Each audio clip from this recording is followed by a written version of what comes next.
Tudo bem contigo, Dan? Tudo bem, Thiago? Boa tarde. Boa tarde, seja bem-vindo mais uma vez, sempre muito bom. Que bom que a gente conseguiu aqui, antes do final do ano, mais uma entrevista contigo. Para a gente falar sobre crianças que têm altas habilidades, eu preciso que você dê uma introdução rapidinha sobre o que são altas habilidades quando a gente fala em crianças. Na verdade, são aquelas pessoas que têm assim, alguma habilidade ali muito acima da média, né? Então, se a gente compara com um grupo etário, elas vão estar sempre acima da média. É um seleto grupo ali, de quase 9% da população. Ou seja, qualquer área de conhecimento humano que essa pessoa se destacar para mais, é uma criança, uma pessoa com superdotação. Então, ela tem comportamentos diferentes, atitudes diferentes, trato de personalidade diferente, e isso interfere em todo o conjunto. Mas uma das principais características é aprender qualquer coisa de maneira adequada.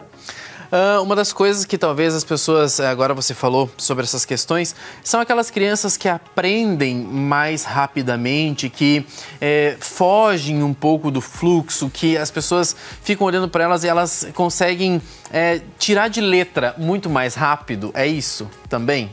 Sim, é uma facilidade extrema para aprender qualquer coisa. Seja da área acadêmica, seja da área criativa, seja do esporte, seja dos talentos. Então, ela vai ter uma habilidade muito fácil de aprender, de captar aquele contexto, aquele conteúdo e se desenvolver. Ou seja, uma pessoa que tem habilidade acima da média vai se destacar o tempo todo. Mas aí, a gente vai falar sobre a autoestima dessas pessoas, né? Porque como essas pessoas, elas têm essa capacidade além da média, algumas pessoas podem falar assim, nossa, mas então elas estão super bem com elas mesmas, elas se destacam. Mas isso, na verdade, não é 100% verdade, porque isso pode incomodar essas pessoas, não é? Sim, na verdade, a gente precisa entender o que é autoestima, né? Autoestima é um conjunto de sentimentos e pensamentos do indivíduo sobre o nosso próprio valor, ou seja, o quanto eu sou competente, o quanto eu sou adequado, ou se refere a atitude positiva ou negativa em relação a si mesmo. E, geralmente, nessas crianças, a autoestima vai estar impactada em função de uma característica comum na superdotação, que é o perfeccionismo. Perfeccionismo. E isso, na verdade, pode, de alguma forma, interferir no sentido de elas começarem a ficar extremistas, na verdade, quando querem fazer alguma coisa e não conseguem, e isso vai incomodá-las de alguma forma? Sim, né? As pessoas também têm uma falsa visão de que perfeccionismo é uma coisa boa, mas na verdade perfeccionismo em excesso negativo, ele acaba prejudicando aqui. Então você acaba tendo uma autocrítica mais elevada, uma autocobrança mais elevada, e aí também junta-se aquele mito que as pessoas acreditam que toda pessoa superdotada, ela vai ser brilhante, vai ser fantástica, né? E tem um peso que essa visão vai trazendo para ela. E aí, na prática, a gente sabe que não é bem assim, porque eu tenho um autoconceito bastante reduzido. Eu não conheço o meu valor, eu não reconheço aqui. E aí, isso vai impactando, né, no autoconceito, né, na minha percepção dos meus valores, e eu vou jogar essa métrica mais para cima o tempo todo. Eu vou elevando essa métrica. E aí fica difícil de eu acompanhar, de eu entender que aquilo de fato é real. E aí, é nisso que as pessoas muitas vezes se atentam, na verdade, essas pessoas.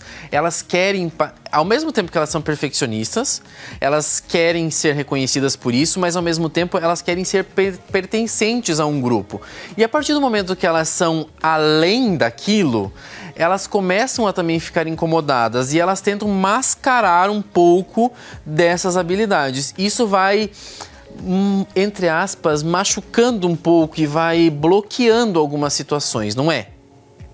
Exato, assim, todo ser humano tem uma necessidade de pertencimento, de ser aceito ali no grupo. Isso é base da espécie, todo ser humano gosta disso.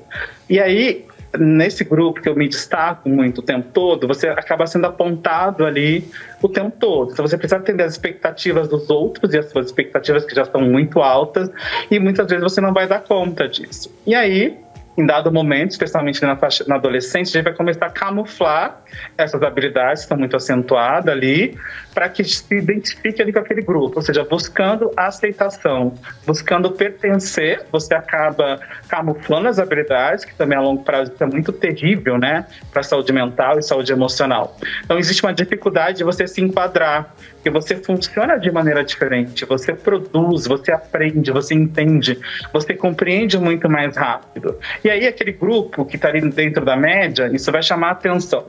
E eu entro de novo nesse ciclo de perfeccionismo, de querer agradar todo mundo, e aí fica difícil.